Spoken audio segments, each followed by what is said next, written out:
everybody, and welcome to the Arm Coach Podcast, episode number 1. This is the first podcast that I've ever done. And, I was going to spend this whole first podcast giving you an introduction to the Arm Coach and me and what I'm all about. But what I decided to do is just give you something that you really genuinely want, which is a lesson. You've come here to learn how to sculpt your arms. So what I'll do is I'll intersperse my story throughout all of the upcoming podcasts. So you'll get a sense of who I am and what I do and why I do it. But let me just preface all of this by saying that the Arm Coach was created because of my love for toned, sculpted arms and life coaching. So I really decided to do this podcast because I have so much to teach and so much to offer. And I really want to give you a chance to get to know me before you ever sign up for a training. And I hope this podcast will do that for you. So let's start with the topic, which is today, why you aren't taking action on your arm goals. And I would say that I constantly get emails. And even when I'm talking to clients and talking to people, one of the most frustrating things for them is their seemingly inability to take action. They have all these workout programs and gym memberships and things that they want to do, and they try to do them, but they just can't get themselves motivated to do it. And they always, want to ask me, why is it that I can't follow a nutrition plan? Why is it that I can't exercise? Why is it that I'm not building muscle and seeing definition in my arms? Why is it that I'm constantly embarrassed and I can't feel comfortable in sleeveless clothes? It all comes down to the same answer, which I think is great to know. One of the tools that I teach, my main tool that I teach, is called the model. I became certified in the model from the Life Coach School.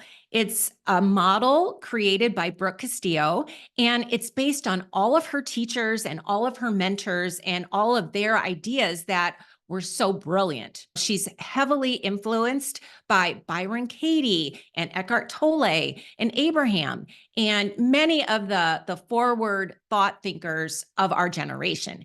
And the basic premise of the model, which I did not create, it is the basic premise of how the world works, which is this: there are circumstances in the world, and those are the things that we cannot control. Everything that happens outside of us is a circumstance.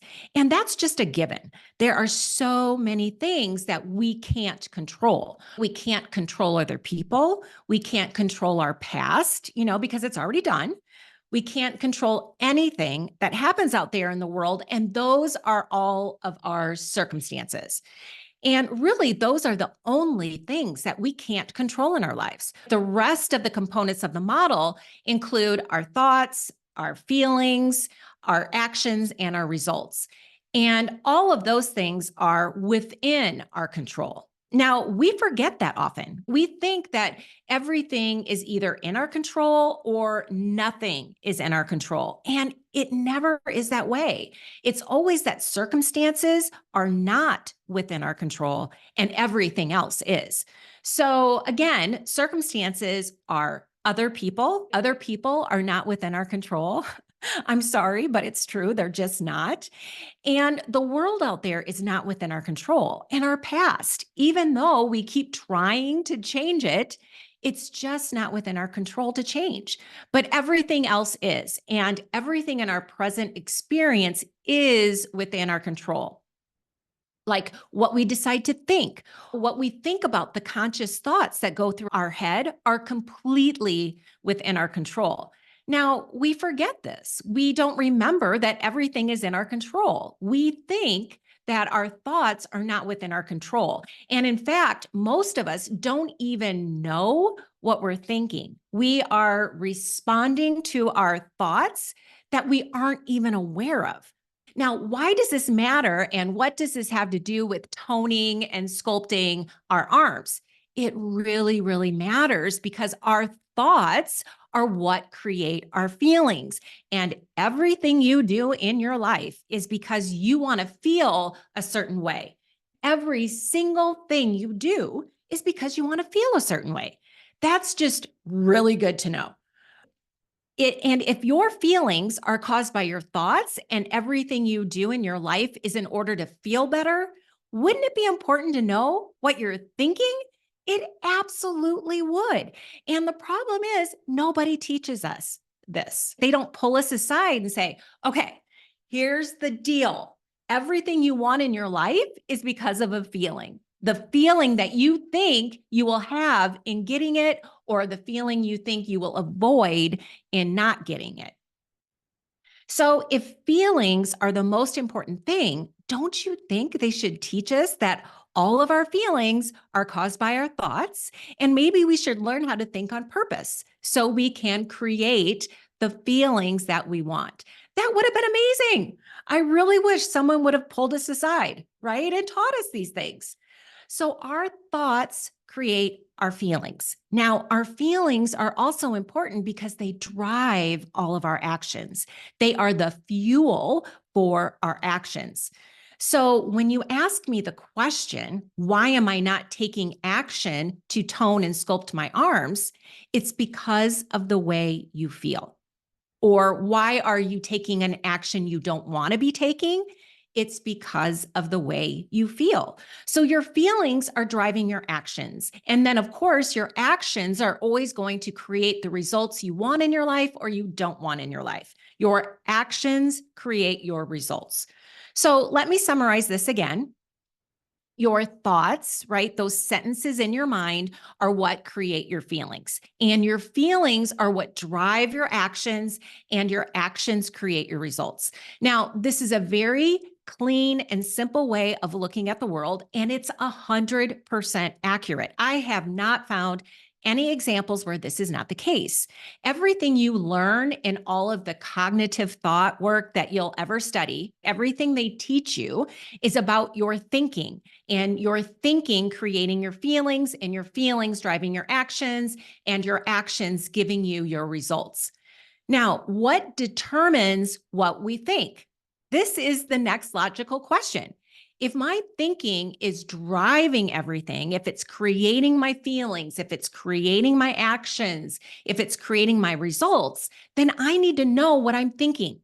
And I also need to know how to change that thinking if I want a different result in my life. So, most of us have never been taught to witness our own thinking, to compassionately observe our own thinking. And it's a practice that takes practice, really.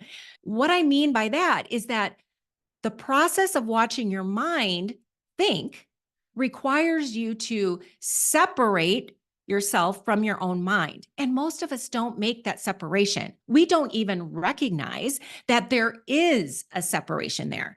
So, in order to go into that observer mode, we have to separate ourselves from our mind in order to watch ourselves think. And this is what a lot of meditation is based on. And I personally have never been one that could sit and meditate for hours and hours, but I can sit and watch my brain think. And I can be in that space of recognizing my own thinking. Once you start doing that, once you start noticing what your own mind is thinking, you might be a little astonished. And you might also say to yourself, oh, like that, well, that totally makes sense. When I learned that my thoughts create my feelings and my actions and my results, and then I look at my mind, I can see exactly why I'm getting the results I'm getting in my life. My mind is creating them. That's where it's all starting. So a lot of my clients will come to me and they'll say, okay, so I've had a look in my mind and I've observed it and I don't like any of it. And I want to change it all immediately. And this is pretty common, for all of us. We start looking at our mind, we start being more conscious, and it's amazing the number of negative thoughts we have. We have like 60,000 thoughts per day. And if you've never directed your mind or never told your mind what to think, you may be thinking old, like really old thoughts from childhood. And maybe on a negative spin, thinking a lot of negative thoughts. Who knows? It's been an unsupervised toddler basically running wild. I like to picture the mind when it's unsupervised, like a 2-year-old left in the house unsupervised. Okay. It may have sharp objects and be running around with them. And once you turn the light on in your mind, you may be tempted to turn it right back off. I've had this happen with a lot of people that I've coached. They start looking in their mind and they start recognizing how much pain they're in and how much negativity they are creating. And they just don't want to deal with it. And listen, that's totally fine, but it really denies you of all your power and of all your ability to change. And if you change in your life without understanding this, it's much more challenging. And let me tell you why, okay? Most of us try to make change from the action piece of our lives. So if you think about this, remember what I just taught you. Your thoughts create your feelings, which drive your actions. Now, if you try to change your action without changing the thought or feeling that's driving the action, you're going to have a struggle because you're going to have to work against that feeling and that thought that's creating that feeling.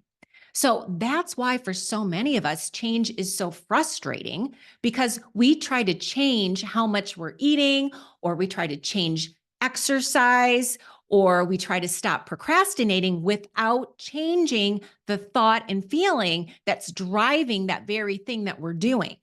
And when you can instead really get a hold of why you're not doing something or why you are doing something, then it will reveal to you the thought and feeling combination that's driving it. When you change the thought and feeling, the changing the action becomes so much easier. That's why a lot of people, for example, smokers, they'll be chain smokers, they'll try to quit many, many, many, many times, and they've been unable to quit. And then they'll get a diagnosis. This happened to my grandfather.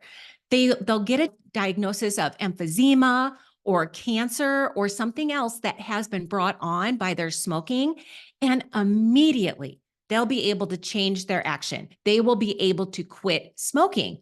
What changed? The only thing that's changed is their mind. They were told something that switched that thought in there and made it so the feeling and the feeling driving that action were completely changed. And therefore, the ability to quit smoking became easier. People that have been unable to quit for years immediately and cold turkey stop forever.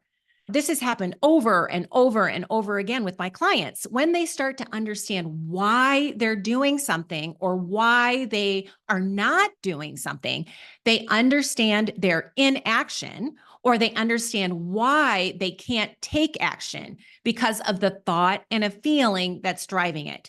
And they decide to change that thought pattern and change that feeling pattern. They are able to change the actions so much more easily. And that's really what ARM coaching is all about. It's about finding the cause of our habits, the cause of our patterns, why we do what we do. And when we discover that, change is so much easier. Let me give you an example. So you might be able to kind of play this out in your own life, because understanding this can change everything. And when you first hear something like this, you might be like, what in the world is she talking about? I don't know. Or maybe this is obvious to you. I've taught this to people who are like, well, of course, that's how the world works. Isn't that amazing that you've known that? Why didn't you share that with us, you guys? Oh my gosh, I wish I would have known this years and years ago. So when you start to understand this, you can think about something in your life. And my background is in weight coaching. I started off as a weight loss coach, and I spent many years just coaching clients who wanted to lose weight. So I use an example there, but I want to give you an example to demonstrate why you're not taking action on your ARM goals, how this works. So I had a client who really wanted to start exercising. Okay. And it was really important to her that she lose weight. She wanted to be healthier. So she wanted to start exercising. She wanted to start taking that action, but she just could not get herself to do it. She would write it all out. She would set reminders. She would get it on her schedule. She would plan it. Nothing. As soon as it came time to do it, she wouldn't do it. So I asked her to remember what I had taught her about how our thoughts drive all our feelings, which drive all of our actions, reaction, or inaction. In this case, it was inaction. She wasn't exercising. So I asked her, I said, what do you feel when you don't exercise? Like right before. And she said, right before I decide that I'm not going to exercise, I just feel like unmotivated. I feel no drive at all. And I said, okay, what are you thinking that's causing the feeling of unmotivated? Remember, our thoughts create our feelings, cause our actions or inaction. So I knew that her feeling was unmotivated. I knew that unmotivated was creating this inaction, this lack of exercise. I needed to find out what was the thought creating unmotivated. And what we found out was that she was thinking it wouldn't matter anyway. She had exercised before. She hadn't seen any results. She didn't really want to exercise. She didn't see it as something that she enjoyed doing. She was telling herself that she had to do it to get results. And yet her thought was, it's not going to matter anyway, which created the feeling of unmotivated, which of course drove inaction. It drove her not to exercise. Now, typically, when a client discovers something like this, they immediately want to change it. And what I told her is, I said, listen, let's just understand this with some compassion. So many of us spend so much time beating ourselves up. And it's one thing I don't allow any of my clients to do. I tell them, listen, hey, we're not going to beat ourselves up today. We're not going to beat ourselves up ever again if we can help it. What we're going to do is understand with curiosity and fascination why you do what you do. Because I believe that everyone has a really good reason for why they do what they do or why they don't do what they do. And if we don't take the time to really have some compassion and be curious with ourselves, we won't reveal our truths to ourselves. When she discovered this pattern, when she recognized that she was creating her own lack of motivation, she was the one creating that emotion that was driving her inaction. She started to get mad at herself and, oh gosh, I can't believe I'm doing that. And I said, no. Now let's wait a minute. Let's have a look at this. If somebody told you that they didn't think something mattered, wouldn't you want to listen to them? Wouldn't you want to understand why they were saying that? And let's have that same compassion with ourselves. And that's really what I think the most important piece of coaching is. It's really revealing ourselves to ourselves and developing that relationship where we can trust ourselves. So she decided to just notice it. She decided to pay attention to it. And I asked her not to change it. I said, I think for you to truly understand it, you need to be patient with yourself and fully understand the pattern and why you are thinking that way. And as she was able to watch this pattern in herself and see it with compassion and understanding why she was not doing it, why she was doing it and literally not doing it, she understood. And from there, when she understood, like, of course, this is what you're thinking. You're exasperated with all of the things you've tried to do. You've been beating yourself up. You've been putting yourself on these crazy diets, and you had been making yourself for years do crazy exercise routines that were punishing and painful. And now, of course, you are unmotivated towards it. And when she was able to connect with herself and give herself really her due to understand that the reason why she was thinking that made sense. Of course, that's what she was thinking. From there, she could really decide whether she wanted to change the way she was thinking or not. But you can't really change your thinking until you understand it. So, in the upcoming podcasts, we're going to talk a lot about how to change your thinking and how to create emotion that you want to create. But I purposely don't want to go into that in this podcast because one of the things that I want you to understand really is to know that you must understand yourself before you can change yourself and your arms. You must be in a place of compassion and understanding and love. And from there, you can ignite yourself to change. You can't struggle yourself into change. You can't beat yourself into change. It won't be permanent and it won't last. Whether you are trying to sculpt your arms or lose weight, or you're trying to do something in your life, create something in your life, you can't do it with force because you'll buckle under the pressure. And you can't do it with willpower because you are against you. You are trying to defeat your own mind with your own mind. And the mind loves to repeat itself. It likes to look for patterns and it likes to be efficient. So once the brain and the mind had been thinking the same thought over and over and over and over and over again, because it's been unsupervised, and it has, right? You haven't even been aware that you're thinking these thoughts. To change it requires practice and skill. And if you're trying to change it without understanding it, you're going to be in a battle with your own mind. And of course, when it's you against you, you are going to be the loser. I want to emphasize that once you understand that your thoughts create your feelings, which create your actions, and that's why you're not taking action, or that's why you're not doing something you don't want to do, that you take a breath, understand the pattern, and not beat yourself up for it. The other example that people always are coming to me with is overeating. Now, remember, if you are overeating, that's an action. It's fueled by a feeling, which is created. That feeling is created by a thought. So you have to back up. What is this feeling that I'm having when I'm overeating? And most people will say anxiety, I would say. Most people will say resistance. For some, it's frustration. For some, it's apathy. For some, it's hostility, loathing, whatever it is. You need to not just try to stop overeating because you probably have, and it probably didn't work. You need to look at that action that you're taking and understand it. What is the feeling fueling it? And if it's anxiety, then what is the thought that's creating that anxiety?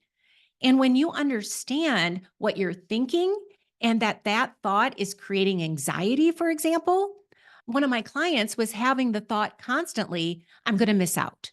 There's not going to be enough, and I'm going to miss out. That's what she was constantly thinking. She wasn't aware of this at all. This was a thought she'd been thinking since she was a little kid, but it wasn't serving her as an adult. So when she discovered that she was having that thought, she was like, well, that's ridiculous. Why am I even thinking that? That's so dumb. I just got to stop thinking that. And again, I told her, whoa, let's slow down here. Let's understand this thought. Let's understand this pattern before we just start beating ourselves up over it. Let's really see if it makes sense, because usually everything we do, even if it seems illogical on the surface, we usually have a very good reason for it. So if we take the time to be curious and fascinated with ourselves, we can find that answer. For her, as a child, there wasn't enough. There wasn't enough love. There wasn't enough food. So As an adult, that pattern, because when she was a child, when she thought those thoughts, they created really strong emotions in her. The same thing happened to her as an adult. As she thought those thoughts, it created a lot of emotion for her. And that drove her overeating. So even when she tried to stop overeating and she tried to replace it with, there is plenty, there is so much food, it will be fine, she wasn't going to be able to do that until she understood what the cause was. And once she did, then she could comfort herself and be kind to herself without using food and without the anxiety that she was creating. Then she didn't have the need to overeat. I've seen it thousands and thousands of times. When you take the time to really understand why you do what you do, from there, you can start to change it. It doesn't mean that you have to go back to your past. It doesn't mean you have to sit on a therapist couch and talk about any kind of anything that happened when you're a child. All you have to know is that the thought you're thinking now and that you might have been thinking since you were a child is what's causing your pain, right? You don't have to understand exactly why you're thinking it as an adult. You just have to recognize that you are and be kind to yourself in that recognition. So let me just summarize what I taught you, okay? Because I gave you a lot in this first podcast. And I know for some of you who haven't been exposed to me before, this might be, kind of mind bendy or mind blowing. But then for others of you, this might seem very basic. But I want to take you through the process. And I really want to make sure that you understand that every action in your life, not just your arms, is because of a feeling. And every feeling in your life is because of the thought you are thinking.